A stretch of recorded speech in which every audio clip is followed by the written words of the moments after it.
आप देख रहे हैं खबरें न्यूज़ 24। आइए नजर डालते हैं इस वक्त की बड़ी खबर पर। चोरों ने दिया बड़ी घटना को अंजाम। जानकारी के 3 घंटे के बाद भी नहीं पहुंची पुलिस। सराय ममरेज प्रयागराज। खबर प्रयागराज जनपद के सराय ममरेज थाना क्षेत्र के अंतर्गत आने वाले चतुरपट्टी गांव की है, जहां राकेश कुमार प्रजापति के घर में बीती रात को चोरों ने घर का दरवाजा तोड़कर अलमारी में रखे कीमती जेवरात एवं नकदी पार कर दिए। सुबह जब परिवार के लोग सोकर उठे तो घर का दरवाजा खुला देख लोग अवाक रह गए। इसकी सूचना तुरंत 112 को दी। मौके पर पहुंची 112 घटनास्थल का निरीक्षण करते हुए पीड़ित को कहा कि आप 9 बजे थाने पहुंचकर तहरीर दे दीजिए। वहीं पीड़ित राकेश कुमार प्रजापति ने सराय ममरेज थाने पर पहुंचकर तहरीर दिया। एसओ सराय ममरेज ने आश्वासन दिया कि 1 घंटे में आ रहे हैं। घटनास्थल पर तहरीर देने के लिए घंटे बीत जाने के बाद भी घटनास्थल पर नहीं पहुंची। सराय ममरेज पुलिस। प्रयागराज से एसएम रजा की खास रिपोर्ट। यहाँ 2 दिन का कार्यक्रम था, एक 29 तारीख और एक 30 तारीख का। 29 तारीख को सुबह में यहाँ से निशान लेके गए हरिहर धाम कुलौरा महादेव पर। वहाँ से आने के उपरांत हमारे यहाँ सुंदरकांड का पाठ था। सुंदरकांड का पाठ हमारा शाम को संपन्न हुआ, प्रसाद वगैरह वितरण हुआ। उसके दूसरे दिन भोजन की व्यवस्था थी, ब्राह्मण भोज की व्यवस्था थी। तो भोजन की व्यवस्था यहाँ पे दूसरे दिन थी, तो कार्यक्रम हमारा लगभग उसमें 800 से 1000 पब्लिक ने खाया। बहुत अच्छे ढंग से हमारा कार्यक्रम संपन्न हुआ। संपन्न होने के बाद हमारे कुछ लोग कुछ लोग अंदर सोए, कुछ लोग बाहर सो गए। और उसके बाद फिर रात को सोने के बाद हम लोगों के सोने के बाद अब यहाँ पर अंदर क्या हुआ ये तो नहीं पता चला। लेकिन जब सुबह भोर में हमारे जो परिजन सो रहे थे, हमारे नाते रिश्तेदार सो रहे थे अंदर, वो दरवाज़ा खटखटा रहे हैं तो लेकिन खुल नहीं रहा है। तो बाहर से हम लोग सोए थे, हमारी छोटी सी बच्ची है, वो जाकर दरवाज़ा को बाहर से खोल रही है तो देखा कि अंदर से बंद है। तो हमारे बगल में ससुर दूसरे कमरे में सोए तो उनको खटखटाया गया, तो उनका भी दरवाज़ा बाहर से लॉक था। तब उसके बाद हमारे एक रिश्तेदार ने बताया कि पीछे का दरवाज़ा खुला हुआ है। तो पीछे के दरवाजे पर जब गए हम तो देखे तो अवाक रह गए, क्योंकि हमारा जो सामान, पैसा, गहना हमारा जो रखा रहता है जिस कमरे में, उस कमरे की कुंडी टूटी हुई थी और उसमें जो अलमारी जिसमें गहना और पैसा रखा जाता है वो अलमारी खुला हुआ था। तो हम अवाक रह गए। हमारे परिजन उसके बाद दौड़कर अंदर आए। जितने परिजन हमारे सो रहे थे जिस कमरे में, सबको बाहर से बंद कर दिया गया था। तब उनके कुंडी को हम लोगों ने खोलकर बाहर किया, देखा तो ये घटना हमारे सामने बहुत विचित्र हुई। सारे हमारे बच्चे रोने लगे, सब कुछ।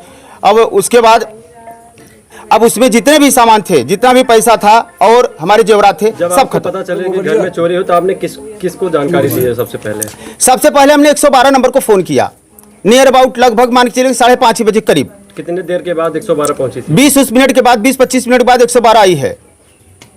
आने के बाद यहाँ जो हमारा घर है, यहाँ से लगभग 100 मीटर दूर वहाँ पर जाकर जिस चीज सामान रखा हुआ था, गहना रखा था, पैसा रखा था, बैग वगैरह थे, उन सबको लेकर गए। वहाँ से पैसा गहना सब निकाल लिया और बैग वगैरह को फेंक दिया वहाँ पर। अब फिर वहाँ पर जब पुलिस आई है, 112 नंबर आई है, तो वहाँ जहाँ पर वो पैसा निकाले थे, सामान को फेंके थे, वहाँ उन्होंने देखा। उसके बाद उन्होंने अपने कैमरे में कैच किया उसको, और उसके बाद उन्होंने यह कहा कि इसका वीडियो बना लीजिए। और हम कहा इस सामान को क्या करें, तो ऐसे रहने दे कि उठा ले, कहे नहीं कि आप इसको वीडियो बनाकर इसको उठा लीजिए। उसके बाद हमारे दरवाजे पे आते हैं। दरवाजे पे आने के बाद वो यही कह के चले जाते हैं कि जाइए आप थाने पर एक तहरीर दे दीजिए और इंस्पेक्टर साहब 9 बजे तक बैठेंगे, आप 9 बजे तक आप लोग पहुँच जाइएगा। 9 बजे तक बैठेंगे? ये जो 112 नंबर पर आए थे उन्होंने कहा। तो हम वहाँ पर पहुँचे हैं, लगभग मान के चलिए कि हाँ 9 के तकरीबन हम पहुँच गए थे। वहाँ पर हम गए, काफ़ी देर बैठे थे अपने एप्लीकेशन को हम लेकर। उसके बाद इंस्पेक्टर साहब आए हैं, उनको हमने अपनी तहरीर को दिया है। उन्होंने उसको पढ़ा है, देखा है, हर चीज़ किया है। उन्होंने कहा कि ठीक है चलिए हम 1 घंटे के बाद पहुँचते हैं। तो आप तहरीर देने के बाद थाने से कितने बजे निकले हैं? तुरंत निकले। तो थाने पर हम तुरंत निकले हैं और इंस्पेक्टर साहब की गाड़ी भी हमारे आगे थी, हम पीछे थे। लेकिन वो चौराहे मर्रों तक हम लोग साथ में थे। उसके बाद हम लोग दूसरा रास्ता पकड़ लिए, वो लोग दूसरा रास्ता पकड़ लिए। अब वो कहाँ गए ये हम नहीं जानते। हम अपने घर पे। आपके यहाँ थाने से कोई भी प्रशासन?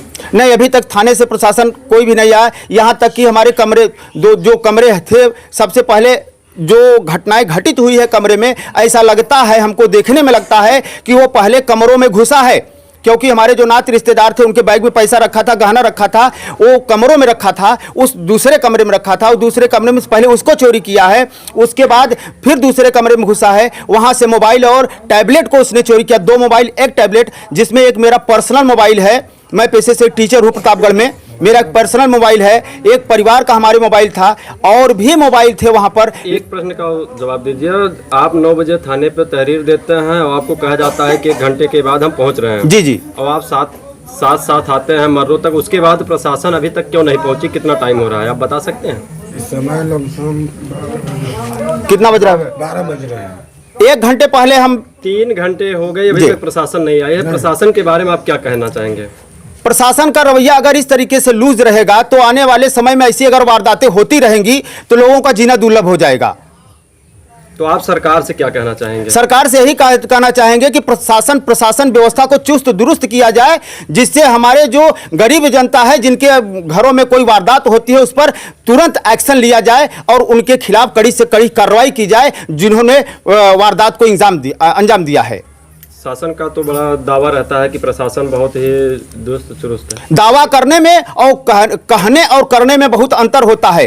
अगर जितना कह रहे हैं शायद उतना करके दिखाएं तो ये जो फैली हुई है सब, ये चोरी छिनैती बलात्कारी, ये शायद न हो, जनता सुचारू रूप से सो सके। आपको कहने का मतलब सरकार के सारे दावे फेल हो रहे हैं? एकदम टोटल दावे फेल हो रहे हैं। इस तरीके से सरेआम चोरी हो रही है, किसी का बाहर सोना, घर में सोना। सपोज कीजिए अगर हमारा कोई बच्चा अंदर होता, हमारी महिलाएं अंदर होती, जिनको उन्होंने अगर कोई बोलने का प्रयास कर दिया होता, अगर वो जान से मार दिए होते, या हमारी बहन बेटी के साथ कुछ कर लिए होते, हम तो बाहर सो रहे थे, तो हम क्या कर सकते थे? ये सरकार की जो दो मुखी रवैया है, ये गलत है। क्या नाम है आपका? जी, राकेश प्रजापति। गांव कौन सा है? चतुरपट्टी, थाना? थाना सराय ममरेज।